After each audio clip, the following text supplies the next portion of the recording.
안녕하세요, 이현입니다. 제가 취미로 자전거를 타는데요. 자전거에는 봉크라는 용어가 있어요. 그게 뭐냐면 장거리 라이딩을 하다가 제대로 보급을 하지 않거나 혹은 약간 페이스 조절이 안 돼서 갑자기 체력 소진이 급격하게 일어나서 퍼져버리는 상태를 말하거든요. 근데 친구들이 항상 그런 얘기를 하는 거예요. 봉크가 오면 그때는 보급을 하거나 혹은 집에 돌아가거나 쉬거나 아무튼 이 모든 게 다 늦었다는 거예요. 그러니까 봉크가 오기 전에 배가 고프지 않아도 초코바도 먹고 물도 마셔야 된다 이런 얘기를 했어요.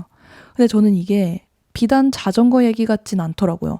우리 일상생활도 마찬가지잖아요. 일을 하다가 번아웃이 확 오잖아요. 틈틈이 쉬었으면 모르겠는데 안 쉬고 계속 달려오다가 번아웃이 오면 정말로 확 퍼져버려서 이게 약간 일상으로 돌아오기 힘든 경우가 있거든요. 저도 살면서 그런 거를 좀 겪어본 적이 있는 것 같아요. 지금도 약간 간당간당하고요.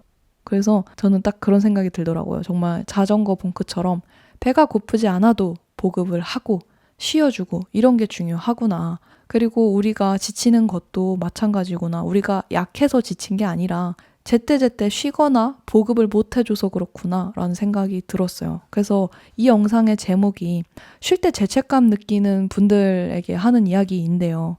저는 마찬가지라고 생각을 해요. 쉴 때 죄책감을 느낀다는 거는 제대로 쉬는 타이밍 혹은 쉰다는 감각이 어색한 사람이라고 생각하거든요. 그러면은 진짜로 쉬는 습관을 안 들이고 달려온 건데 그렇게 되면 봉크가 온다. 또 무서운 얘기 하나 해드리자면요. 예전에 이말년님 만화 시리즈 중에서 잠은행이라는 에피소드가 있었는데 주인공이 일을 잘 해내고 싶어서 잠은행에서 잠을 대출을 해요. 근데 이제 잠을 빌릴 때마다 자기 시간으로 되갚아야겠죠. 근데 급하니까 자꾸 잠을 대출을 해오는 거예요. 그러면은 훨씬 오랜 상태로 깨서 하루를 보낼 수 있거든요. 근데 나중에 어느 날 자기가 갚을 그 시간이 없는 거죠. 이 말은 즉 잠을 너무 많이 빌려서 잠을 잘 만큼 자기가 살아버려서 자기 수명이 깎여서 그 사람이 갑자기 어느 날 죽게 돼요. 진짜 무섭죠. 근데 저는 마찬가지라고 생각을 해요. 우리의 건강이나 뭐 그런 것들 혹은 지금의 상태 이런 거를 담보로 쉬지 않고 달리다 보면은 진짜 큰일이 생길 수 있거든요. 그리고 저는 그거에 대한 가장 큰 위험 신호가 쉴 때 죄책감이 느껴지는 상태인 것 같아요. 그래서 저도 쉴 때 불안하거든요. 근데 이게 정말 한국인만 그렇다라고 얘기를 하잖아요. 그래서 그렇다면 우리가 자문행의 대출 같은 위험한 일이 벌어지기 전에 어떻게 하면 좋을까? 그래서 제가 제 나름의 방법을 생각을 해봤거든요. 근데 저는 항상 이 저의 증명되지 않은 과학적이지 않은 제 나름의 이야기를 해드리는 것은 여러분도 여러분만의 답을 찾길 바라는 마음인 거예요. 그래서 여러분도 이거 한번 참고해 보시고 도움이 되는 건 한번 같이 해보시고 아니면 여러분의 라이프 스타일에 맞는 답들을 한번 찾아보셨으면 좋겠어요. 일단 제가 저 자신에게 미리미리 지치기 전에 보급하는 것들을 얘기를 하려고 하는데요. 일단 기본적인 테마는 자극을 줄인다예요. 왜냐하면 우리가 일을 많이 하다 보면은 외부와 많이 연관이 되거든요. 그래서 제가 강연도 하고 사인회도 하고 인터뷰도 많이 하고 아무튼 정신이 없었거든요. 근데 이게 다 저로서는 외부 자극이란 말이죠. 그래서 자극을 줄이는 게 테마다. 그렇다면 첫 번째, 이어폰 두고 외출하기. 이게 심플한 건데 진짜 너무 좋아요. 강력 추천하거든요. 우리가 자꾸 걸으면서도 막 음악 들으려고 하고 또 아니면은 도움되는 유튜브 채널 보려고 하고 막 자기 개발하려고 그러고 하는데 이거 자체가 우리의 머리에 쉴 시간을 주지 않는 느낌이더라고요. 그리고 저는 이게 아무리 백색 소음처럼 켜놓았다고 해도 사실 그 종류가 자극이라는 생각이 들거든요. 그래서 요즘에는 일부러 이어폰을 두고 산책을 하거나 외출을 하거든요. 근데 그것만으로도 택시에서 그냥 눈 감고 자고 아니면 길거리에서 멍하니 걷고 이게 엄청 머리 맑아지고 리프레시 하는데 도움이 많이 되더라고요. 그래서 이어폰을 두고 외출하는 거 추천을 합니다. 그리고 이제 두 번째는요. 거절하기예요.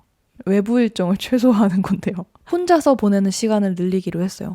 그렇다고 제가 일을 안 하겠다는 건 아니거든요. 근데 일 같은 경우는 최대한 전화나 문자 아니면 메일 같은 비대면으로 하는 거는 좀 괜찮거든요. 그런 걸로 최대한 돌려서 대면하는 일은 좀 줄이려고 해요.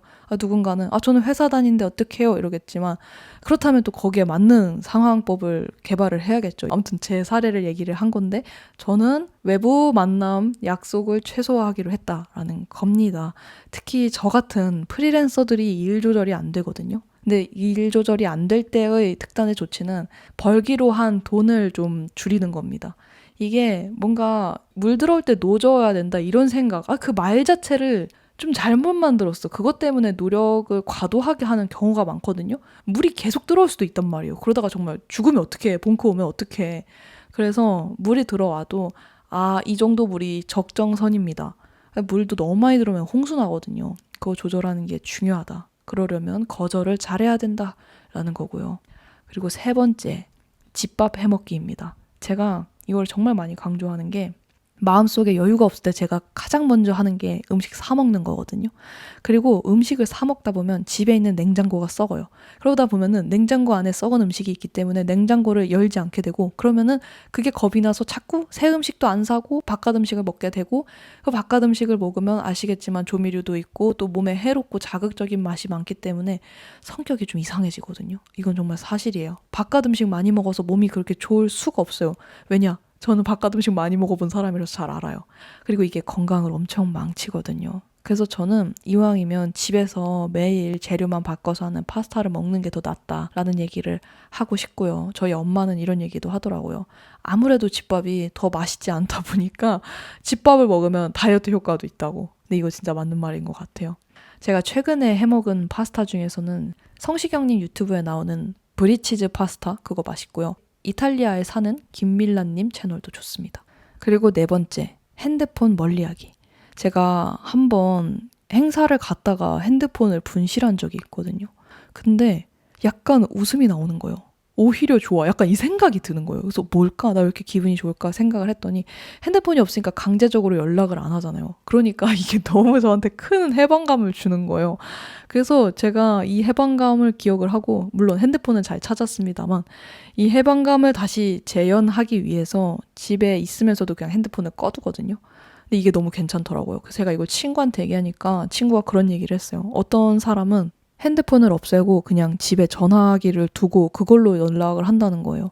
너무 괜찮잖아요. 그래서 핸드폰 좀 꺼두거나 아니면은 개인 시간 모드 적극적으로 활용하기 이거 추천드리고요.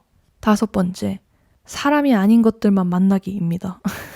이게 뭔 소리야 이럴 수 있는데 핸드폰 안에 자꾸 우리가 자극적인 걸 보게 되잖아요. 근데 그런 거 말고 디지털인 거 말고 그리고 제가 말하는 바깥 약속 미팅, 사람들 이런 거 말고 정말 사람이 아닌 것만 만나기를 하잖아요.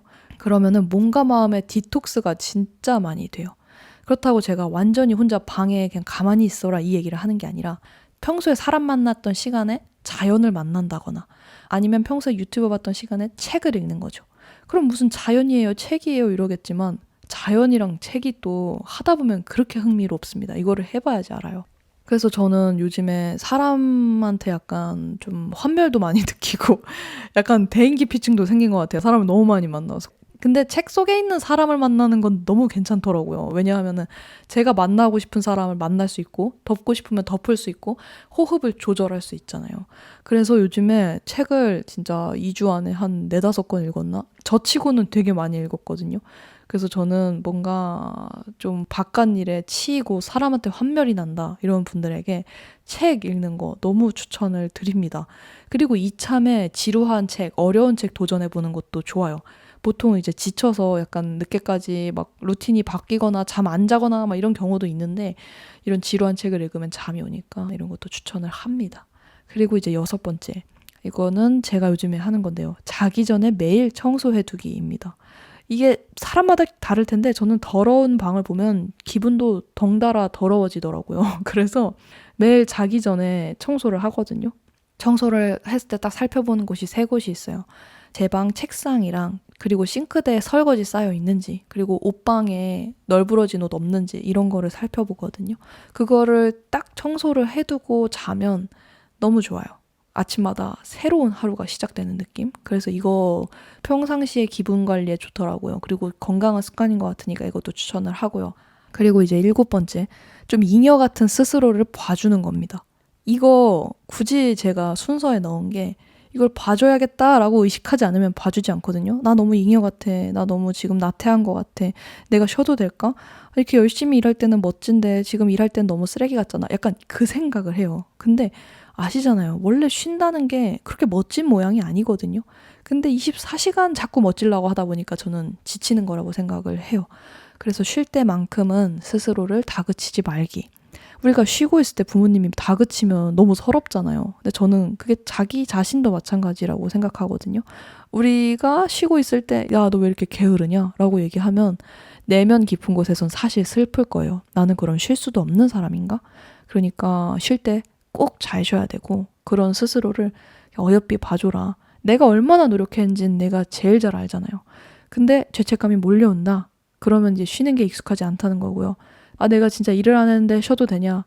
이건 진짜 일을 안 한 거니까 그거는 두 개는 잘 분간을 하시길 바랍니다. 그리고 이제 마지막으로 사소한 건데요. 되게 저에겐 중요한 일입니다. 좋아하는 일 정해두고 매일 반복하기. 저는 그게 요즘 반신욕인데요. 제가 소금을 잔뜩 샀어요. 베스솔트라고 욕조에 넣는 소금인데 제가 반신욕하는 걸 너무 좋아하는데 그것도 마음에 여유가 없으니까 못하는 거예요. 그래서 이런 반신욕 용품을 잔뜩 사놓으면 아까워서라도 하지 않을까 해서 소금을 진짜 한 1kg 샀나? 아무튼 그렇게 했습니다. 그러다 보니까 이거 소금 써야지라고 생각하면서 반신욕 하니까 또 되게 재미있더라고요. 그리고 반신욕을 해주는 김에 머리도 맨날 트리트먼트도 해주고 케어를 해주니까 머릿결도 좋아지고 또 요즘에 반신욕 한다 그랬잖아요. 뭐 노폐물도 나오고 혈액순환도 되고 몸도 따뜻해서 좋더라고요. 그리고 무엇보다 하루의 끝에 나를 행복하게 해주는 무언가를 해줬다라는 게 자존감에도 도움이 많이 되고 그리고 스트레스도 많이 풀리는 기분이었어요. 요즘에는 제가 한번 취미로 레고를 해봤는데 레고가 너무 재밌더라고요. 그래서 종종 레고도 할 것 같아요. 여튼 제가 준비한 내용은 여기까지고요. 우리가 쉬는 것도 잘 할 줄 알아야 된다고 생각을 해요. 놀 줄도 알아야 하고. 그리고 시간 낭비도 저는 해봐야지 또 시간 소중하게 써볼 수 있다고 생각하거든요. 이 젊음을 무식하게 허비를 해봐야 나중에 좀 후회하면서 또 살게 되는 게 있어요. 그리고 원래 그러잖아요. 진짜 젊음이라는 걸 젊은이한테 주면 안 된다. 다들 이제 모르고 사는 건데 그렇게 허비를 하고 후회를 해봐야 또 돌아오는 것도 있고 그리고 잘 쉬어야지 또 우리가 더 멋진 일을 할 수 있기도 하고 그냥 그런 모든 게 사실은 인생에서 되게 자연스러운 부분이다라고 생각을 했으면 좋겠어요. 그리고 마지막으로 내가 지쳤다고 내가 하는 일을 미워하진 않으셨으면 좋겠거든요. 제가 그랬어요. 제가 선택해서 제가 한 일인데도 그 일들을 어느 날 미워하는 저를 발견을 한 거예요. 근데 그렇게 마음을 다독였죠. 이 일이 잘못한 게 아니다. 이 일을 너무 많이 사랑해서 많이 하려고 애쓰다 보니까 내가 체력 조절이 안 된 거지. 내가 할 수 있는 선에서 다시 즐겁게 하면 된다. 이 일을 다시 사랑하자라고 생각하니까 너무너무 감사하게 느껴졌어요. 지치면은 진짜 소중한 것도 우리가 그렇게 떠나보내기가 쉽거든요. 지쳤을 때는 좋았던 것도 다 싫어. 그러니까 그럴 때 내가 원래 정말 사랑하는 게 뭐였는지 그 사랑도 꼭 소중하게 기억을 하셨으면 좋겠습니다. 아무튼 제가 준비한 영상은 여기까지고요. 우리는 건강한 모습으로 다음 영상에서 또 만나요. 안녕.